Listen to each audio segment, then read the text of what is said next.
Hello everybody, welcome to my channel. Today I'm doing a Lego review of a Lego MOC of the small mansion for HADLEY, HUSKEY and SLEDDER. As you can see, SLEDDER's room is upstairs and there are stairs for SLEDDER to go up, and HADLEY HUSKEY's room,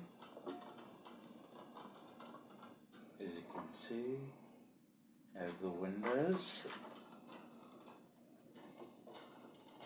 and the Lego pieces I'm using is from the 1980s to early 1990s, and the base plate I'm using is the sand base plate set 10699 from 2015 to 2025.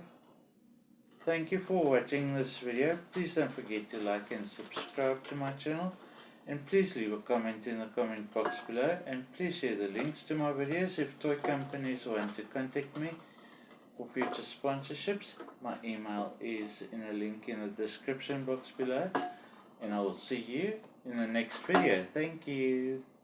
Bye.